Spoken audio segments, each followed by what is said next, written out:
Okay, good morning, and thanks for joining. So, this is the fifth class on the aquaculture business school beneficiaries, where we want to train this set of guys to understand aquaculture business and to do it much more different than they met it, right? So, uh, I know you've been missing a lot of classes, and but you are here today.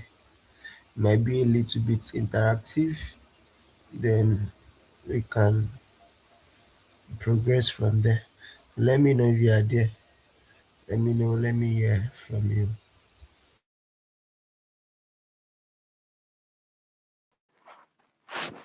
Yeah, thank you very much. Good morning to you. It's nice to be here Okay. today. Good morning. Yeah, thank you. Yeah, good morning.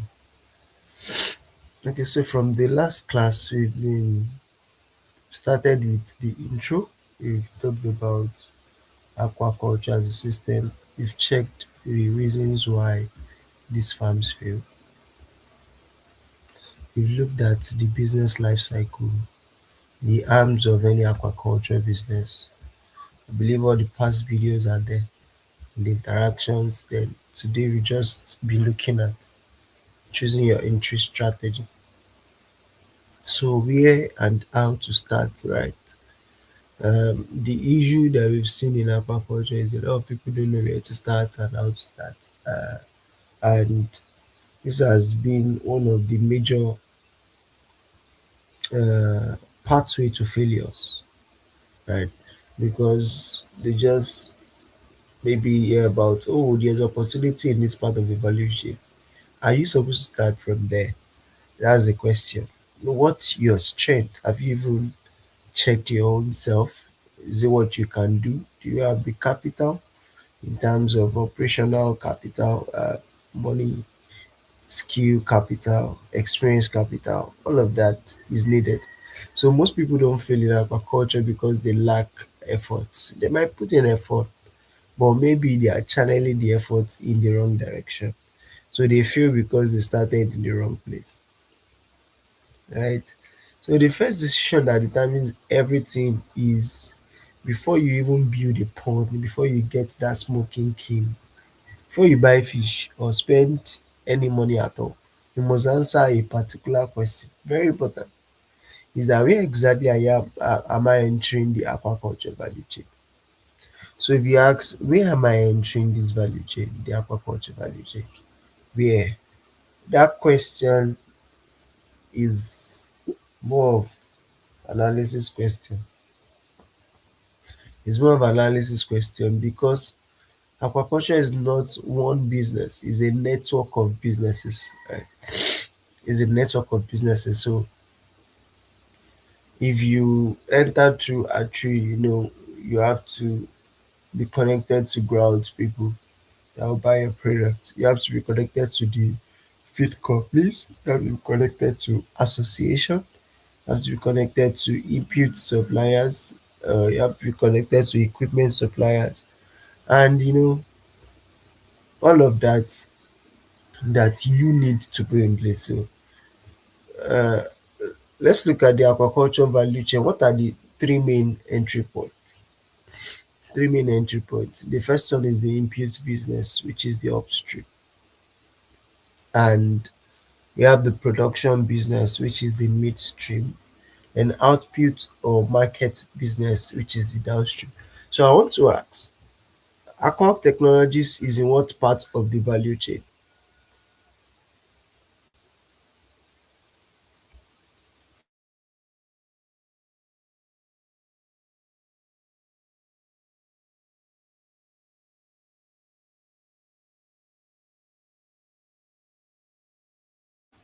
Yeah, so I'm asking, Aqua Technologies is in what part of the value chain? I said the first one we have the input, we have the production, and we have the output or market businesses. So what part of the value chain are we in?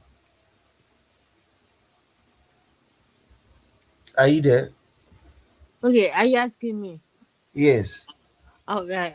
Of course, the business part, the market, the business part of it, the output.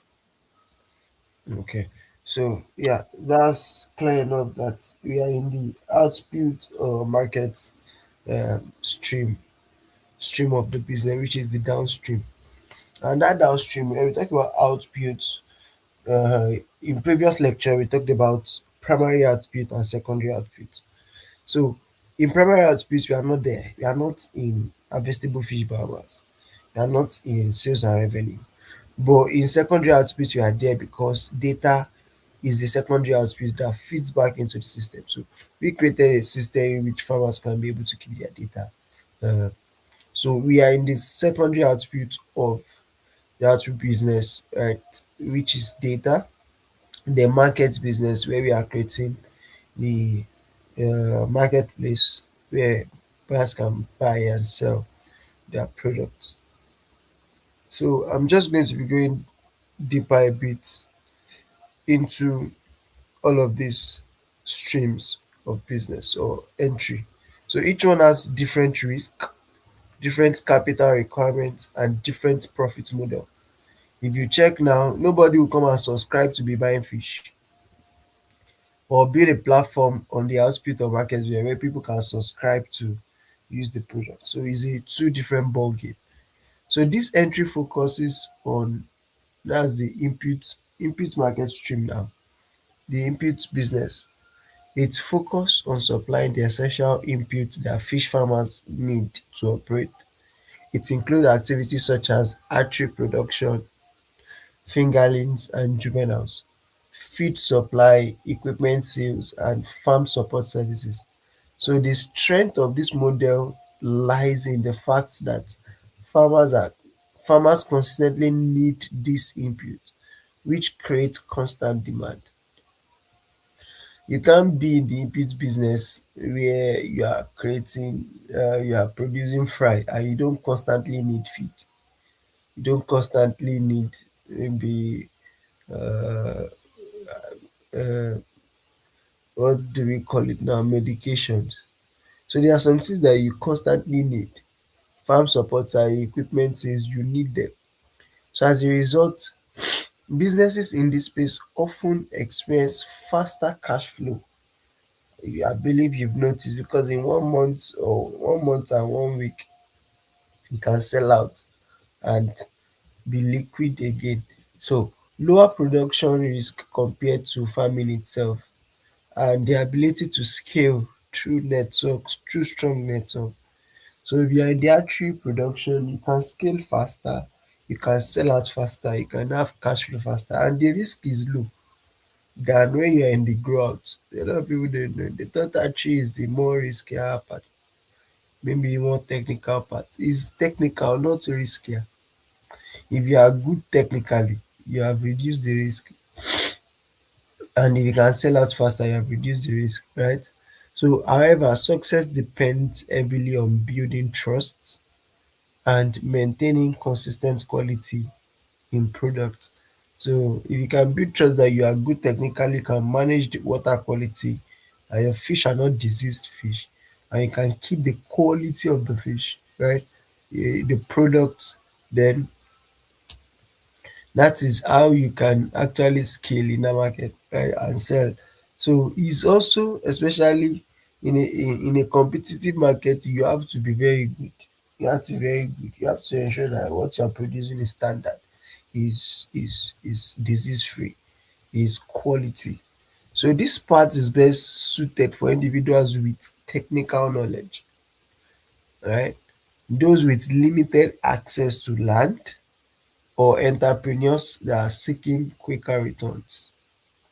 So if you have great technical knowledge, you have limited access to land and you are seeking quicker return, just go and start archery. You'll be getting your money. So you need to go and start archery. Now, I think this is one of the value chain that we will do in our cloud business very soon. It will be part of our roadmap for next year. So, um, the production business. What do you understand by the production business, which is the midstream? Philomena, what do you understand by the production business, which is the midstream? What do you understand?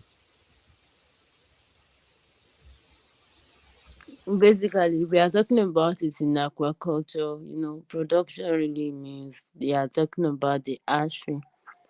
But this particular production you are talking about, I think you are talking about generally um growth. But in aquaculture, production is actually breeding. It's breeding.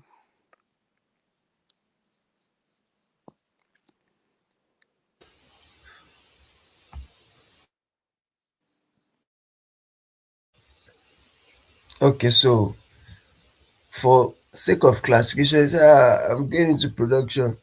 You're right. That's what they know it as. Oh, um, production. They say, are you doing production? And what they mean is archery. But when we are talking about in aquaculture business, the production business is the midstream, but input business is the upstream. Is the upstream, which is the first. Inputs are classified input as your fingerlings, your fries, your feed, right? So when you go to production business, this is the most common entry point and what most people refer to as fish farming. I want to go into fish production, I want to be producing fish, right? And you are right. Producing fish might goes on hatchery because that's where the egg is hatched and all of that. But the production business, when it comes to the midstream and aquaculture business, is where people flogged in the most. They say, I want to buy fingerlings. It's like a meat that I'm producing fish, right? And people refer to it as fish farming. That's what they refer to. I want to go into fish farming, right? So it involves activities such as the grow-out operation and producing table-sized fish. So many are attracted to this segment because it appears straightforward. It appears not so straightforward, right? It is physically tangible and is the most visible part of the aquaculture value chain. Very visible. That's what a lot of people see. Oh, so I'll go and buy fish and be raising. Oh, nice, amazing. And however, in reality, it is the most crowded, very crowded, often misunderstood, and frequently mismanaged segment. The only thing that it is actually that they need technical know-how. But in growth, why it over advantage like maybe high demand, direct control over production, and potential for scaling, it also comes with significant challenges that include high costs, especially for feed, long production cycles, and high operational risk. Operational risk is that the person that is operating on the business may not be skilled, may not be loyal, may be a thief, right? So operational risk is the major thing because people that is gonna do it may not even maybe lackadaisical and not feed your fish. So this pathway is best suited for individuals who are patient, committed to building structured systems, and prepared to manage daily farm operation consis ten tly, right? We are ready to sit with your business so that your money will not go bim and at the end of the day you cry, right? You have to sit with it, you have to be ready to manage daily farm operation, you have to be committed to building structured system, you have to be patient. Then this is for you. Now we have the output business, which is the downstream. The output business focus on what happens after production, where fish is turned into actual revenue. So this include fish distribution, processing, such as smoking, freezing and packaging, retail supply, export activities.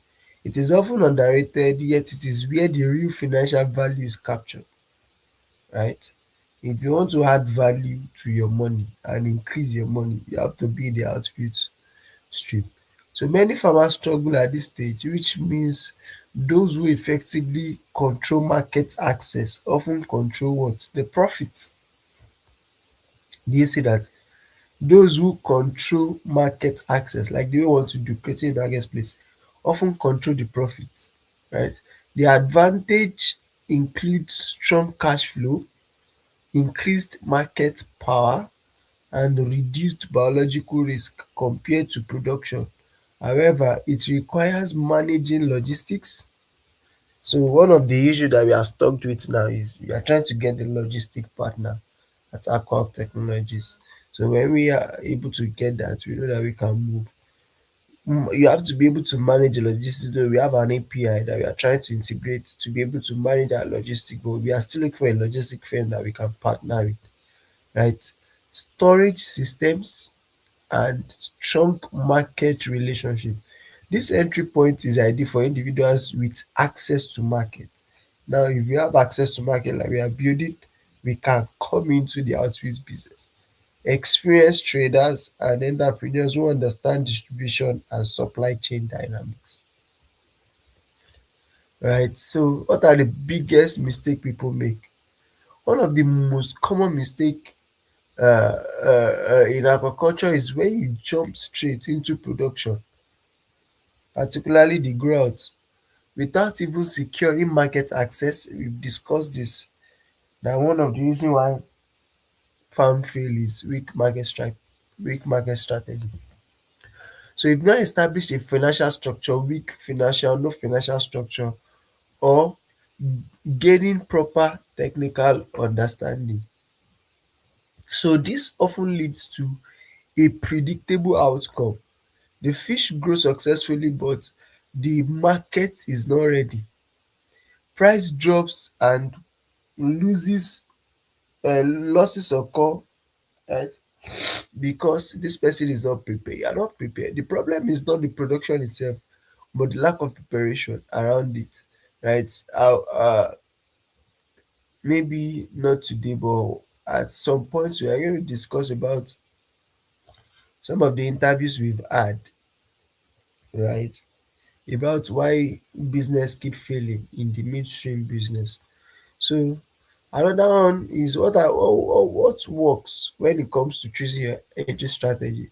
So a more effective approach to entering agriculture involves strategic thinking rather than just impulse decision. You think strategically instead of you focusing on only production. Successfully, you should be able to consider how the entire system works and where do you want to position yourself accordingly, right? So practical strategies, be practical about your strategies, right? Will help you reduce risk and improve your chance of success. Check in your area what is possibly selling. Do you have the technical skills, right? These are the things that you need to look at before you start. So what are the strategy that you can use when you are choosing entry strategy? Number one is start from the market. This is the most powerful stuff. Uh, Rather than beginning with the idea of fish farming, it is more effective to start by identifying who will buy your fish. This means you have to secure buyers in advance, understand the size and nature of demand, and then produce to match that demand. So this approach ensures that production is aligned with market needs and reduce the risk of unsold or forced low pricing.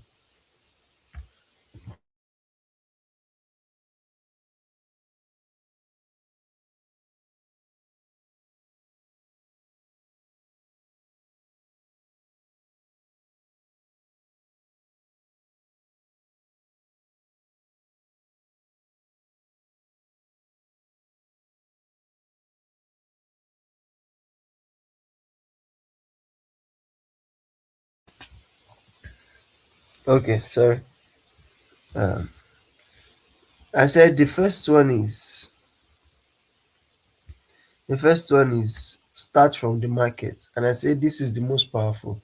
So rather than you beginning with the idea of fish farming, it's more effective when you start by identifying who will buy the fish. You have to secure your buyers in advance, right? Understand the size and the nature of their demand, and then produce to match that demand. So this approach ensures that production is aligned with market needs, and you are reducing risk of unsold stock or forced low pricing. So number two is you have to start small then scale. Right? Starting with a manageable size allows you to understand your system, identify weaknesses, and correct mistakes early.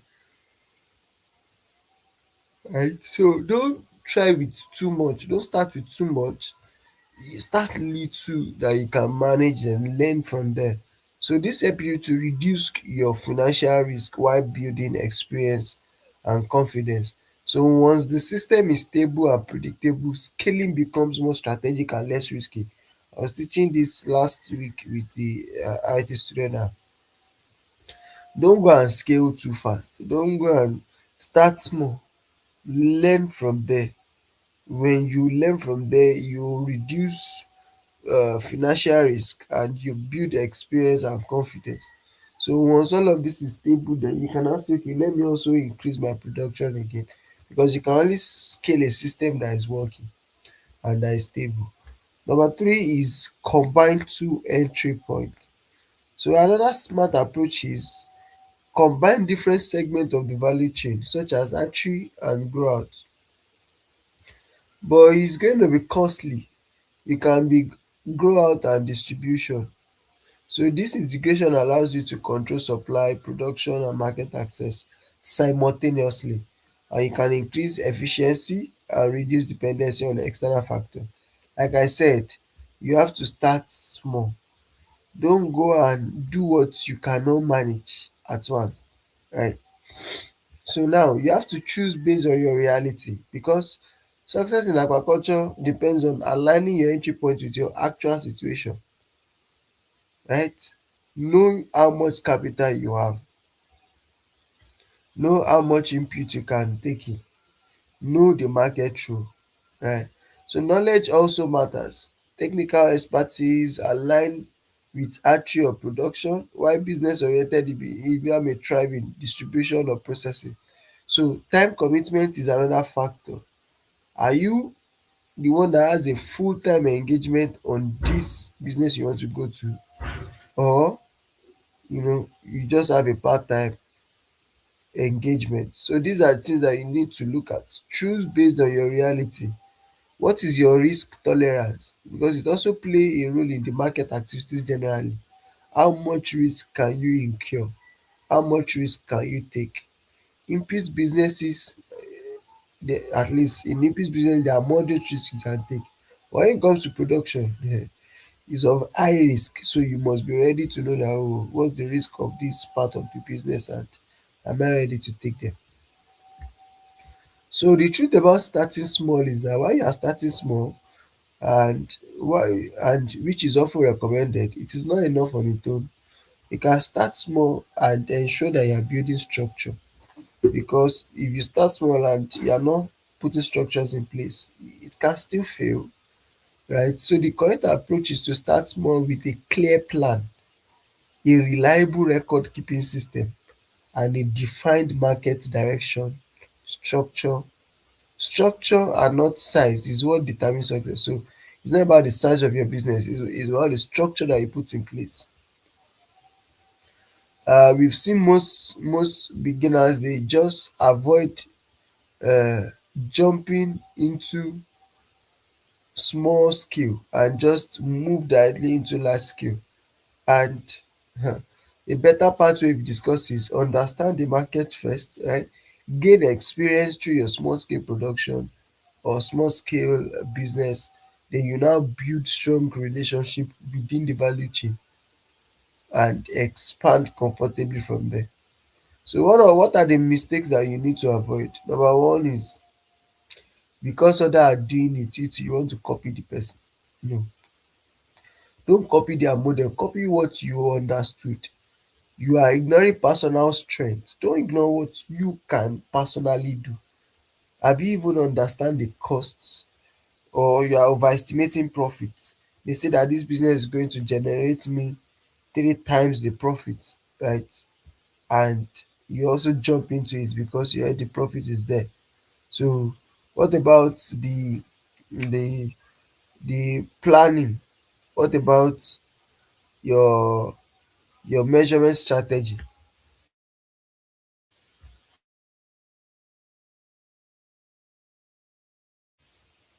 Are those things in place, right?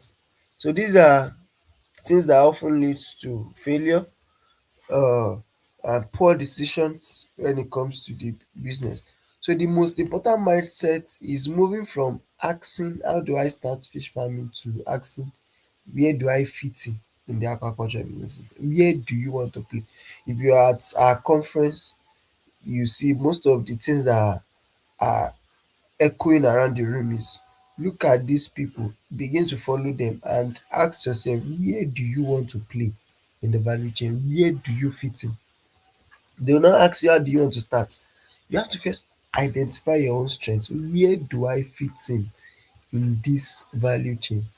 So this shift will encourage you to have a broader and a more strategic view of the industry, and it will help you identify the most suitable and profitable entry point.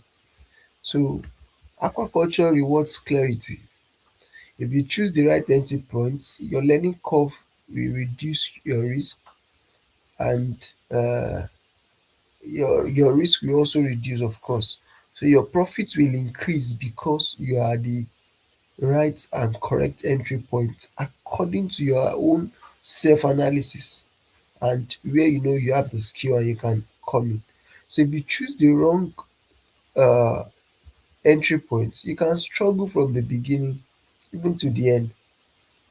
So be smart and don't be the one that just want to start fast and they are not starting right.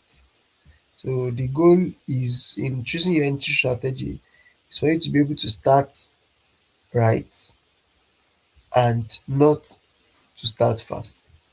So this is where I'm going to stop, and I'm going to take questions next 1 minute. If you understood what has been said so far, you can just put your comments well understood before I ask my question. So you can put well understood in the comment section.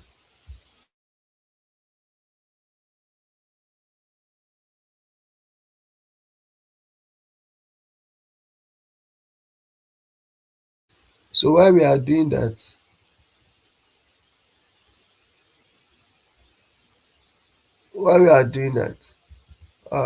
let's list the three entry strategy or entry points, which is the entry point of the business. I mentioned three, that there is upstream, downstream, and midstream.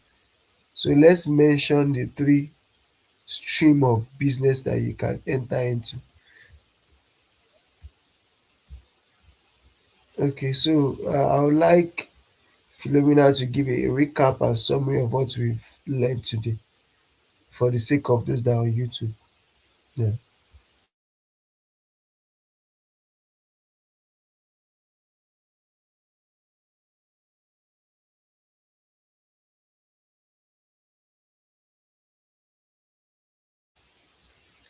Yeah, Philomena, you can give a recap of what we've taught today according to your best knowledge.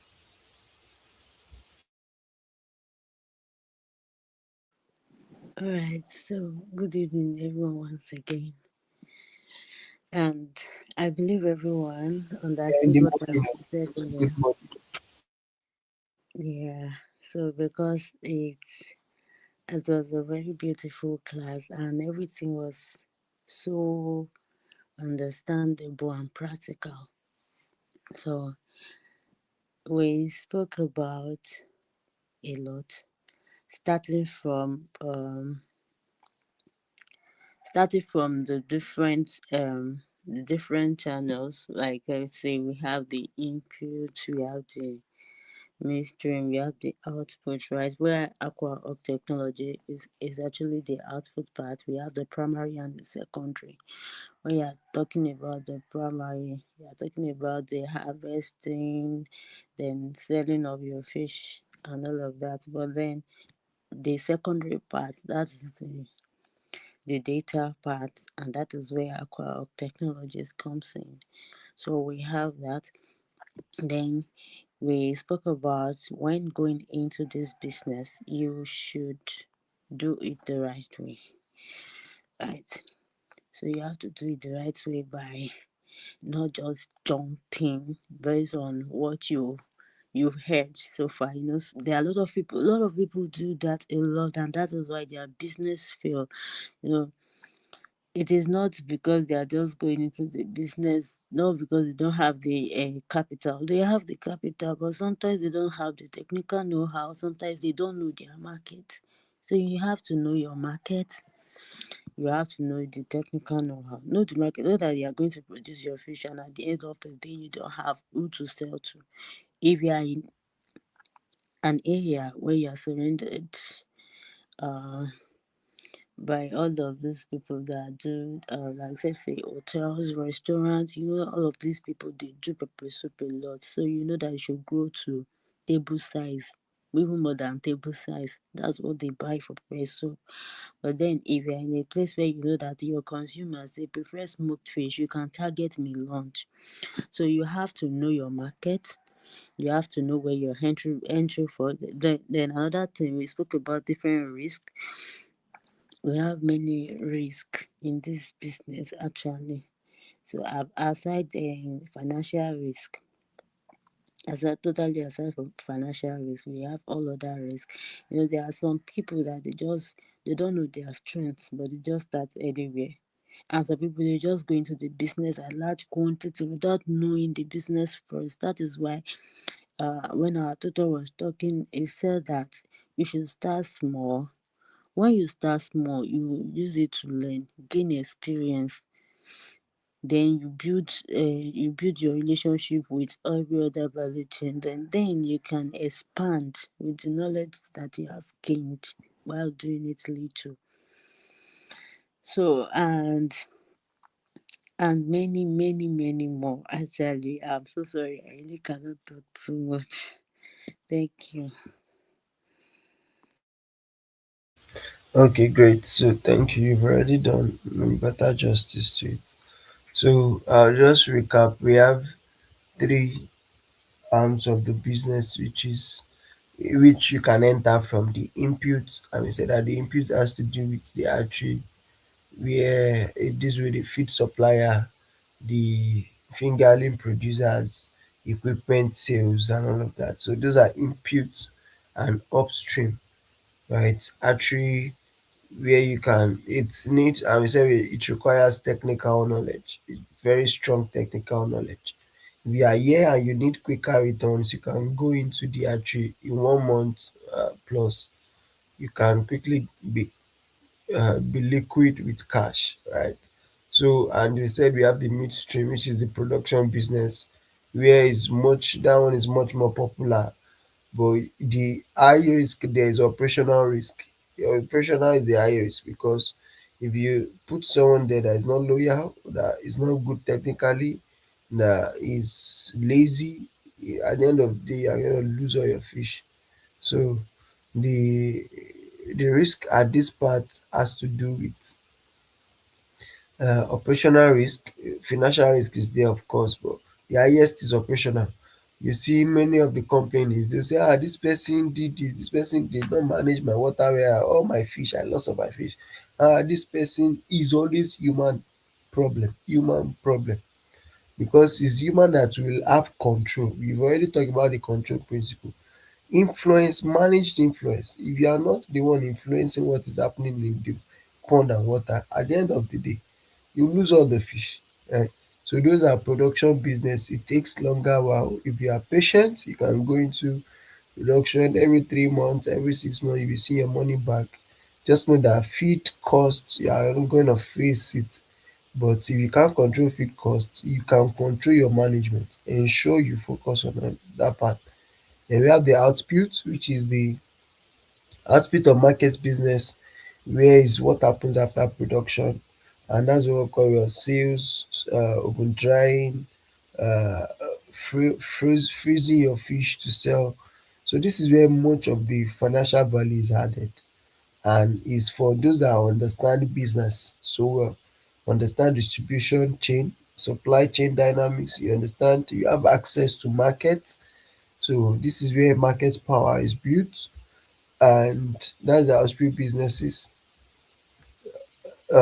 So I can see Tolumiri also mentioned upstream archery, midstream grout production, downstream fish processing, fish distribution. Very accurate. So thank you so much.